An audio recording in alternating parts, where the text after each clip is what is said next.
Mail के ऊपर और डेविड रोज के ऊपर मुकदमा किया। जब उन्होंने ये मुकदमा किया तो उसका पहली कार्रवाई होती है कि आप उनको नोटिस सर्व करते हैं। उन्होंने डेली मेल वगैरह को नोटिस सर्व किया कि आप इतने दिनों में माफी मांगे वरना हम आपके ऊपर डेफेमेशन का केस करेंगे। उन्होंने कहा नहीं, हम अपनी स्टोरी पे कायम हैं, हम माफी नहीं मांगते, आप अपना शौक पूरा कर लीजिए। काफी अर्सा गुजरने के बाद फिर उन्होंने अदालत में अपना केस दाखिल कर दिया, उसको पर्टिकुलर्स ऑफ क्लेम कहते हैं, डेफेमेशन के लिए। जब उन्होंने मुकदमा दाखिल कर दिया तो उसके बाद इस केस की जो सबसे पहली स्टेज थी वो थी इसकी एक मीनिंग हेयरिंग रखी गई।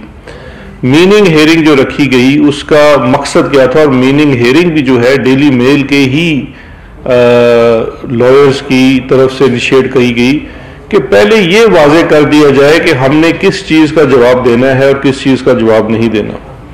अब मीनिंग हेयरिंग जो है इसका मकसद क्या होता है और इस हेयरिंग पे होना क्या है, इसमें इस बात का फैसला करना था कि एक आम आदमी, कोई भी रीडर है, चाहे वो बरतानिया में है या पाकिस्तान में है, जब वो इस आर्टिकल को पढ़ता है, जो ये आर्टिकल डेली मेल का डेविड रोज की तरफ से लिखा हुआ था, तो उसको क्या समझ में आता है, वो क्या तासुर लेता है और एक आम आदमी ने क्या तासुर लिया। तो जो जज ने कहा कि एक आम आदमी ने, क्योंकि जज ने भी सिर्फ आर्टिकल पढ़ा, और उसने कहा कि आम आदमी ने जब ये आर्टिकल पढ़ा तो उसने ये तासुर लिया कि शहबाज शरीफ और इनका खानदान मनी लॉन्ड्रिंग में मुलविस है। ये उस आर्टिकल ने तासुर दिया कि शहबाज शरीफ और उसका खानदान करप्शन, करप्ट प्रैक्टिसेस और मनी लॉन्ड्रिंग में मुलविस है। और दूसरा तासुर इसने आर्टिकल ने यह दिया कि अली इमरान ने, जो कि दामाद है शहबाज शरीफ का, तो इसलिए इनडायरेक्टली शहबाज शरीफ भी इस काम में मुलविस है, जो डिफिड के फंड से आए हुए पैसे थे अर्थक्वेक वगैरह के, उसमें खुर्द बुर्द की, माली खुर्द बुर्द की।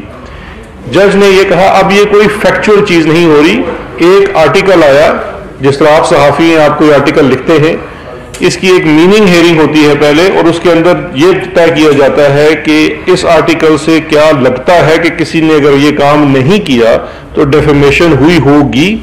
तो उसने, जज ने ये पढ़ के कहा कि जी बिल्कुल ये आर्टिकल पढ़ के लगता है, तासुर ये जाता है कि चूंकि इसमें ये तासुर दिया गया है कि शहबाज शरीफ और उसका खानदान मनी लॉन्ड्रिंग में मुलविस है, और इसके दामाद ने डिफिड, जो कि ब्रिटिश टैक्स पेयर के पैसों से आया हुआ पैसा था, उसके अंदर खुद बुद की, इसलिए ये डेफेमेशन हो सकती है अगर डेली मेल अपनी स्टोरी को क्वालिफाई नहीं कर पाता, यानी कि वो ये साबित नहीं कर पाता कि हमने जो चीजें इस स्टोरी के अंदर लिखी वो किसी फैक्चुअल चीज के ऊपर बेस्ड थी और उसको सपोर्ट करने के लिए हमारे पास एविडेंस है। तो इसके बाद इसका मतलब है कि इसका अगला स्टेज ये होगा कि ये केस अब ट्रायल की तरफ जाएगा, जहां पे डेली मेल को अपने शवाहिद पेश करने का कहा जाएगा कि आपने इस आर्टिकल के अंदर जो भी 1, 2, 3, 4, 5 बातें की हैं, उन बातों के लिए आपके पास क्या शवाहिद हैं। मिसाल के तौर पे डेली मेल से ये पूछा जाएगा ट्रायल में कि आपने कहा कि शहबाज शरीफ के खानदान ने 7 अरब रुपए की मनी लॉन्ड्रिंग की, आपके पास इस मनी लॉन्ड्रिंग को ये कहने के लिए कि ये मनी लॉन्ड्रिंग है क्या सबूत है। अच्छा, ये कोई क्रिमिनल ट्रायल नहीं है, डेफेमेशन का ट्रायल है, इसका सिविल स्टैंडर्ड होता है, तो सबूत तो वही दिखाएंगे, वो जो मंजूर पापड़ वाला और दीगर लोगों के अकाउंट से पैसे, जो उनके नामों से पैसे यहाँ एक शहबाज के बच्चों के पैसों अकाउंट में आता है। तो ये तमाम चीजें अभी चलनी हैं, लेकिन इमीडिएटली ये तासुर दिया गया और बड़ी मिस रिपोर्टिंग भी हुई कि जी ये जैसे कोई शहबाज शरीफ डेली मेल के ऊपर अपना हत्या के इज्जत का केस जीत गए, तो तमाम शहबाज शरीफ और उनके चाहने वालों के लिए अर्ज है कि ये हरगिज दुरुस्त रिपोर्टिंग नहीं थी।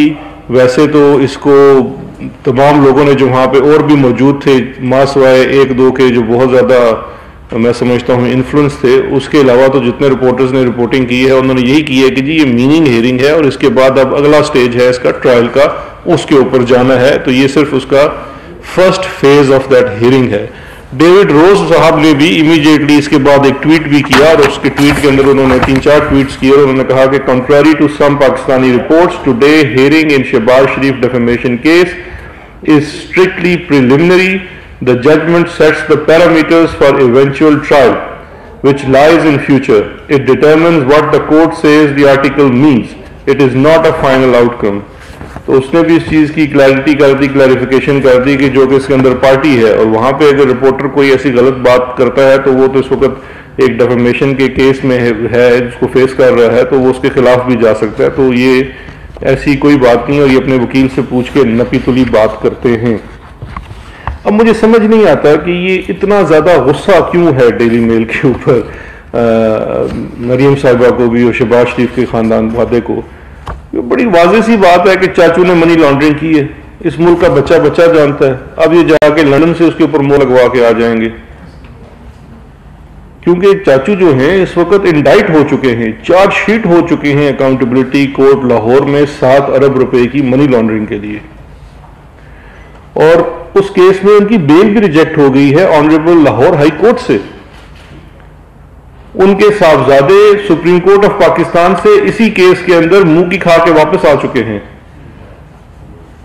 हमें बड़ा यहां पे रेफर किया जाता है कि जी कोर्ट के कमेंट्स क्या थे, जो कि खैर जजमेंट का हिस्सा तो नहीं होते, लेकिन आज मैं भी एक कमेंट दोहरा देता हूं कि इस केस में यह भी कहा गया कि फैक्ट्स के ऊपर अगर आप बात करेंगे तो लोगों का सर शर्म से झुक जाता है। इसके अंदर ऐसे फैक्ट्स हैं इस केस के अंदर, किस तरह से खादमे आला के खानदान ने लाहौर में बैठ के जब वो इक़्तिदार पे विराजमान थे तो उन्होंने मनी लॉन्ड्रिंग की।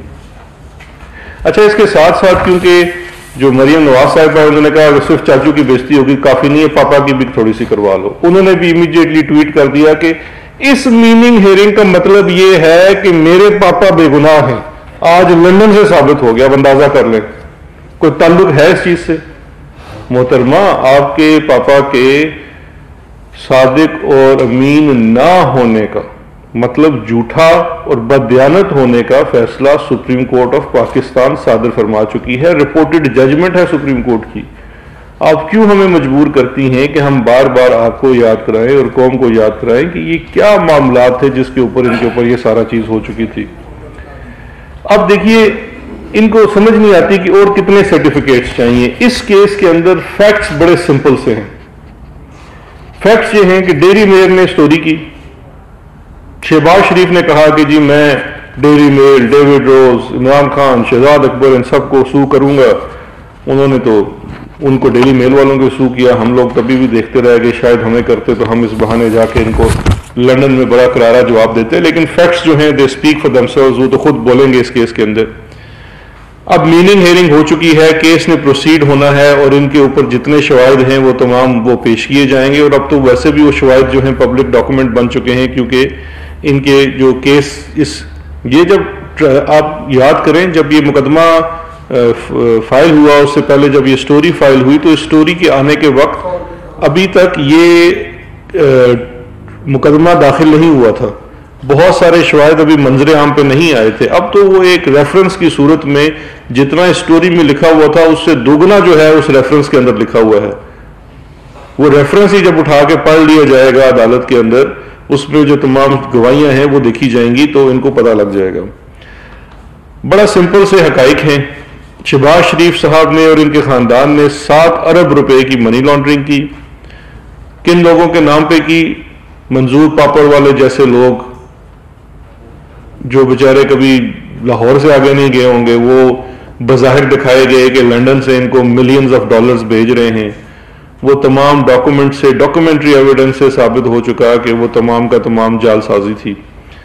फिर उस रेफरेंस के अंदर ये भी हिस्सा है कौम की याददाश्त के लिए कि शहबाज शरीफ साहब ने इसी लॉन्डेड पैसे से अपनी बेगम को आलीशान मकानात और बंगले लेकर दिए जो उन्होंने लॉन्डर किए अपनी पहली वो जोजा के अकाउंट में से।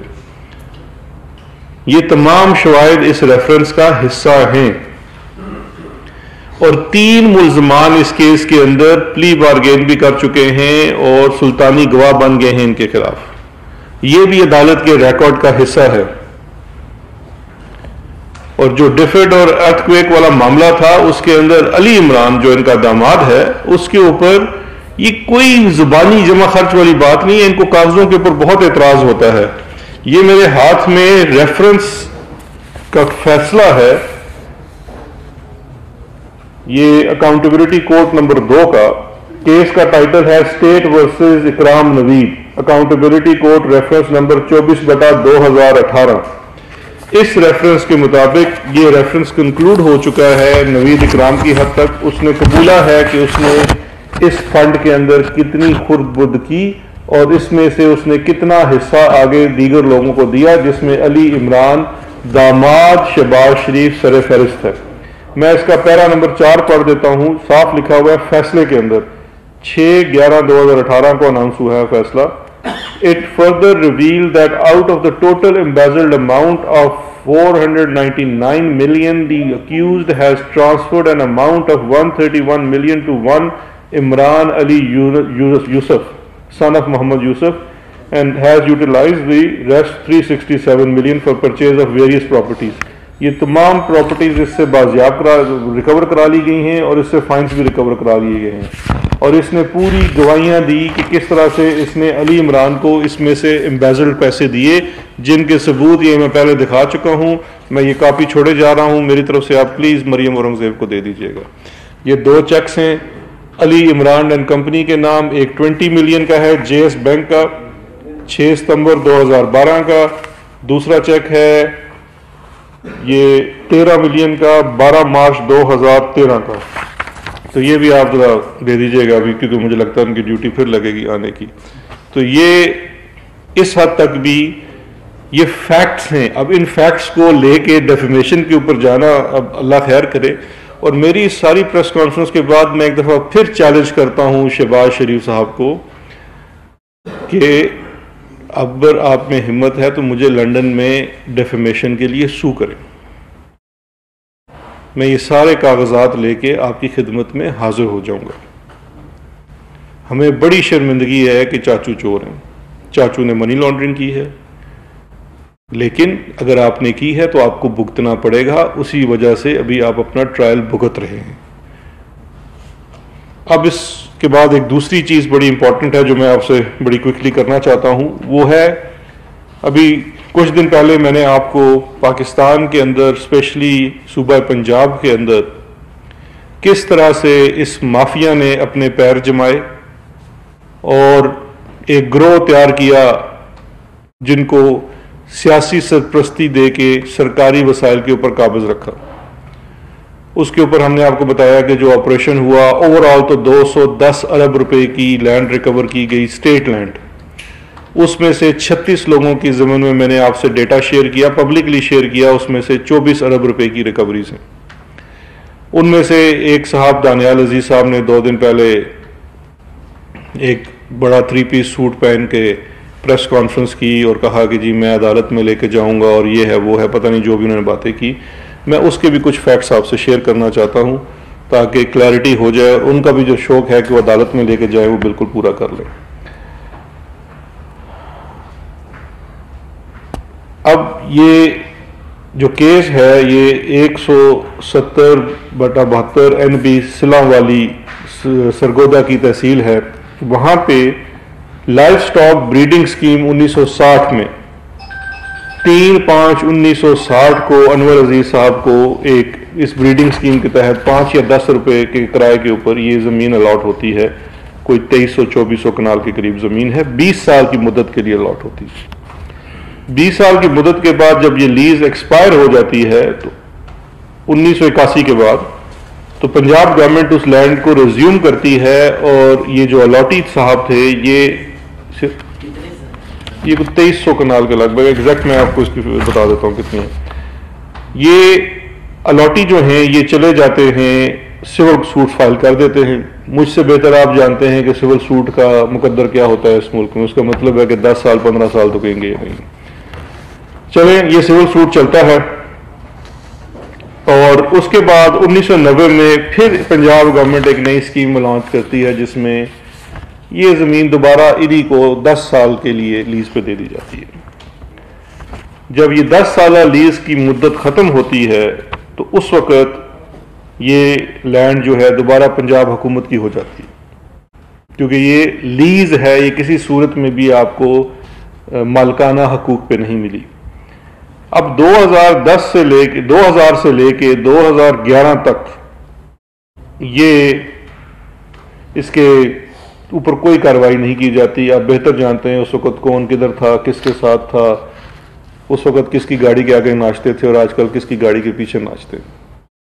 2011 में बरकैफ लाहौर हाई कोर्ट से ये फैसला आता है कि ये ज़मीन सरकार की है और सरकार की ही रहेगी और अलॉटी का इसके ऊपर कोई हक नहीं है।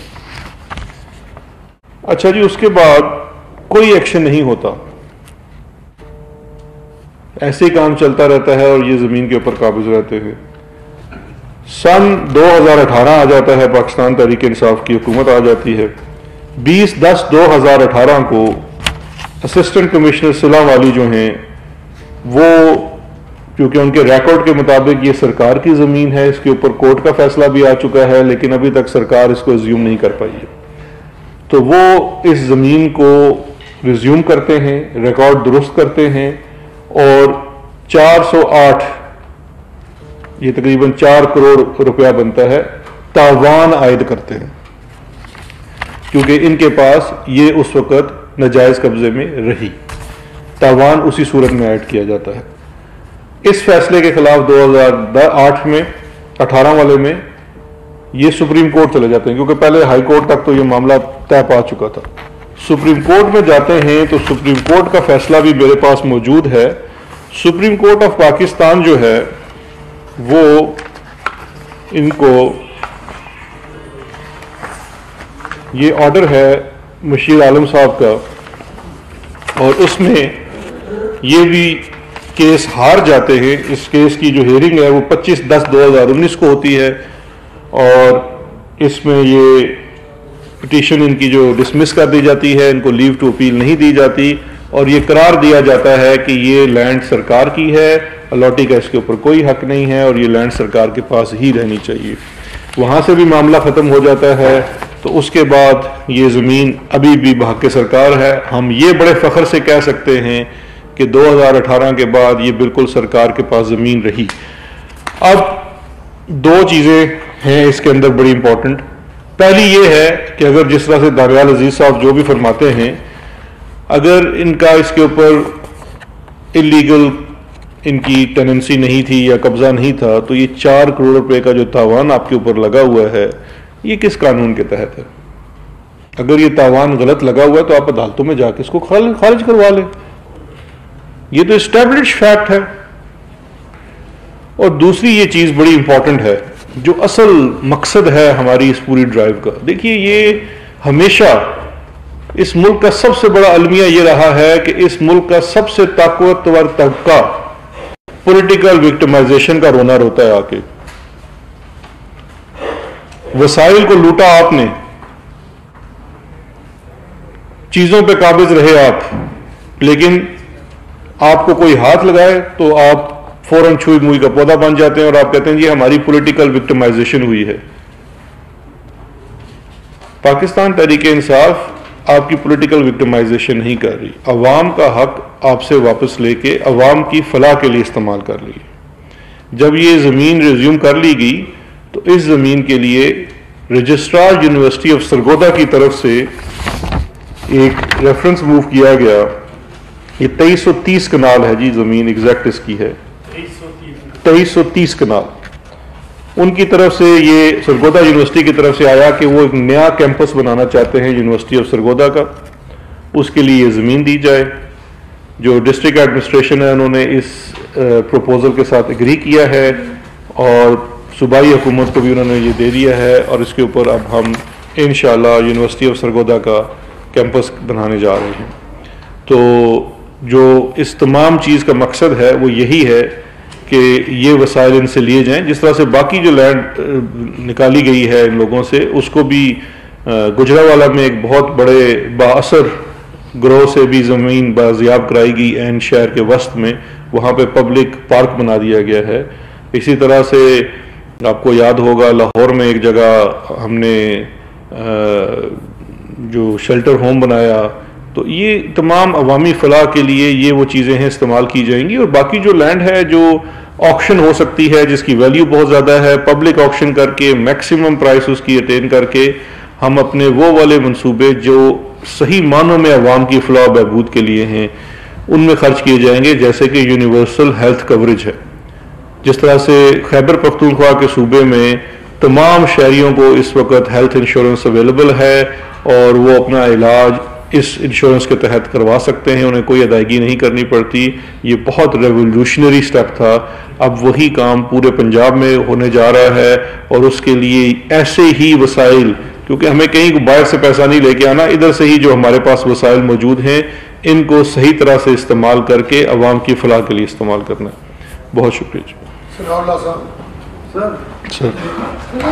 ये इसमें जो ये आप लीज वाली बात बता रहे हैं, क्योंकि आपने कहा था कि ये सरकारी ज़मीन पर कब्जा किया गया है और दरमियान लीज में किया है, वो फरमाते हैं 1960 में तो पैदा नहीं हुआ। और लीज की ज़मीन सिर्फ सियासतदानों ने नहीं की हुई कब्जा। अगर आप लीज की ज़मीन के रिकॉर्ड निकालें तो सबसे ज़्यादा आपको पता है किन के पास है ज़मीन, किन को अलाट की जाती है, कितने कितने अरसे तक ख़ानदानों के। ये तो आप 1960 की बात कर रहे हैं, 1947 से चल रहा है, तो उस तरफ भी आपका रुख जाएगा। और दूसरा सवाल आपने जो शहबाज शरीफ के हवाले से कहा, बड़ी इंटरेस्टिंग है। मैंने अभी थोड़ा सा वो पढ़ा है टीटी वाला पूरा केस। 118 गवाह है मेरे ख्याल में, 118 नहीं, 100 से ज़्यादा है। समझ मुझे नहीं आ रही कि टीटी का जितना भी केस है छोटे भाई के मुताबिक, तो बड़े भाई ने या उसकी फैमिली ने, उसके बच्चों ने, किसी का कोई टीटी का केस नहीं पकड़ा गया। अच्छा, जो पहला आपका सवाल है जी 1960 वाला, जिन्होंने कहा कि मैं 1960 में पैदा नहीं हुआ था, तो 1960 में तो आपको टेनेंसी मिली हुई थी। आपके ऊपर जो तावान लगा है वो 1960 से नहीं लगा। आपके ऊपर तावान तब लगा है जब आपके ऊपर से तमाम केसेस भी ख़त्म हो चुके और लाहौर हाई कोर्ट का फैसला भी आ गया। उसके बावजूद आप उस पर काबिज रहे। उस मुद्दत के ऊपर आपके ऊपर कब्जे की बात है, क्योंकि आपका लीगल राइट जो उसके ऊपर था एज टेनेंट, मालिक नहीं, उसके ऊपर टेनेंट के तौर पे वो आपका राइट खत्म हो गया।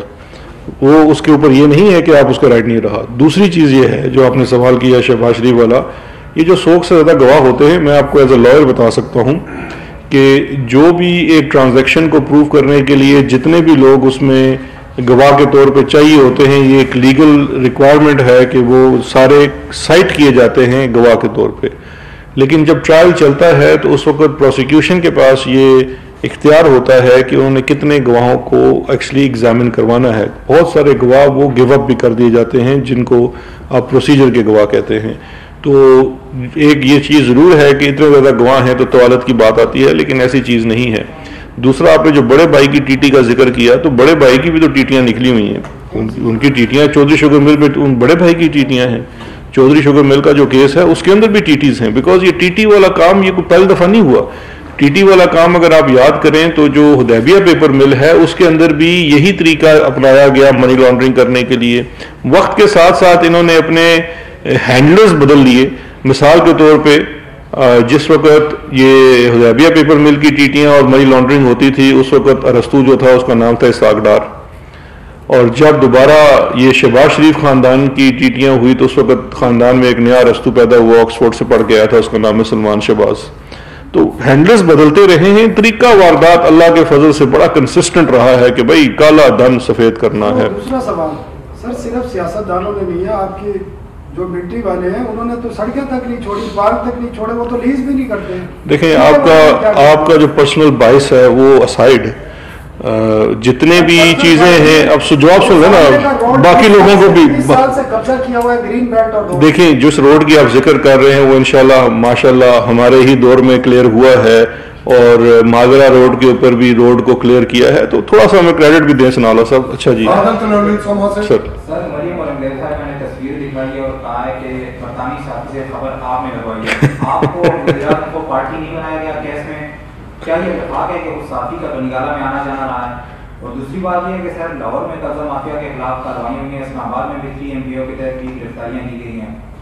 अलीम खान का नाम FIR में भी शामिल है, उनकी गिरफ्तारी कब हो रही है? देखिए, दो चीज़ें हैं। एक तो जो मरियम औरंगजेब ने ये तस्वीर दिखाई, वो तस्वीर तो पब्लिश हुई है डेली मेल के आर्टिकल में, खुद इलेक्शन के दिनों की वो इन्होंने कवरेज की है। अब कल सनाउल्लाह साहब मेरे पास इंटरव्यू के लिए आए थे मेरी तरफ, तो अब मैं ये कहूँगा अगर ये कोई नवाज शरीफ के खिलाफ खबर छापने जो उन्होंने छापनी नहीं है, तो इसका मतलब ये है कि ये मैंने को खबर लगवाई है। देखिए, डेविड रोज पाकिस्तान को कवर कर रहा है पिछले 12-15 साल से। आप उसकी पूरी स्टोरी उठा के देख लें, उसने मुख्तलिफ चीज़ों को, जो भी इंटरेस्ट होता है ब्रिटिश मीडिया का, वो सिर्फ डेली मेल के लिए नहीं लिखता, वो अखबारात के लिए भी लिखता है, वो कवर करता है। उसने इलेक्शन कैंपेन में आके इंटरव्यू किया हमें। अब ये कहेंगे कि उससे पहले डेविड रोज की एक और भी स्टोरी थी, पेंट हाउस पायरेट्स, वो भी कोई हमने करवा दी थी। वो तो करतूत अपने इनके, वो हमने कहाँ से करवा दी। जहां तक आपने कब्जा ग्रुप पर चीज़ों की और गिरफ्तारियों की बात की, देखिए बिल्कुल तमाम चीज़ें कानून के मुताबिक कार्रवाई हो रही है, चाहे वो इस्लामाबाद है, खैबर पख्तूनख्वा है या पंजाब है। और law enforcement agencies as per requirement वो बिल्कुल फुल उनके पास इख्तियार है, जिसकी गिरफ्तारी भी दरकार है उसको गिरफ्तार किया जाएगा, किसी को बेजा तंग नहीं किया जाएगा। और गिरफ्तारी भी देखिए, हर केस के अंदर गिरफ्तारी ज़रूरी नहीं होती। गिरफ्तारी वहां पे आती है जहां पे कोई भी शख्स इन्वेस्टिगेशन को हैम्पर कर सके या उसको इन्वेस्टिगेशन के लिए दरकार हो। बाकी जितने केसेस हैं वो case to case basis deal होते हैं। सवाल ये है कि कानून, इमरान खान का ये मंशूर है कि कानून सबके लिए जैसा है। सादा सा सवाल आपसे ये है कि रिटायर्ड जर्नैलों ने अगर लीज पर ली हैं और हो सकता है वे भी हम एज्यूम कर लेते हैं किसी की लीज का, तो क्या हुकूमत पाकिस्तान को रिटायर्ड जर्नैलों की लीज की जमीनें और प्लाट्स का जायजा ले सकती है? देखिए, बिल्कुल ये बड़ी सिंपल सी चीज़ है। लीज पे जिस तरह से ये भी केस है, लीज पे कोई ज़मीन लेना गलत बात नहीं है, और जो भी उसके लीज और के टर्म्स एंड कंडीशंस है उसके मुताबिक उस लीज को चलाना बिल्कुल ठीक है। जब वो लीज ख़त्म होती है और अगर आपको हुकूमत लीज नहीं कंटिन्यू करना चाहती, तो उसके बाद तो आपका जो ज़मीन के ऊपर रहना है वो इलीगल हो जाता है। उसमें सिर्फ एक ग्रे एरिया वो है जहां पे आप लिटिगेशन में चले जाते हैं। जैसे कि जो मैंने आपको जिस केस की मिसाल दी, इस केस में भी यही हुआ कि प्रोलॉन्ग लिटिगेशन भी हुई है। हम तो उस मुद्दत की बात कर रहे हैं जो लिटिगेशन ख़त्म होने के बाद की है, जब कोई लिटिगेशन नहीं रही। इसलिए अब जो भी केसेस हैं, चाहे वो किसी भी शोबे से ताल्लुक़ रखते हैं, तमाम, अगर देखिए इस वक्त तो हमने पूरी ड्राइव पाक पंजाब में स्पेशली चलाई है, बिकॉज ज़्यादा तो ये चीज़ें पंजाब में रही हैं और यहाँ पे हमारी हुकूमत भी है। तो वहाँ पे जो भी लैंड है, जो लीज जिसकी ख़त्म हो चुकी है, जो इलीगल है, चाहे वो कोई भी हो, उसके खिलाफ कार्रवाई भी होगी और वो चीज़ रिज्यूम भी की जाएगी। और हमने मुशीर दाखिला एहतसाब शहजाद अकबर न्यूज़ कॉन्फ्रेंस की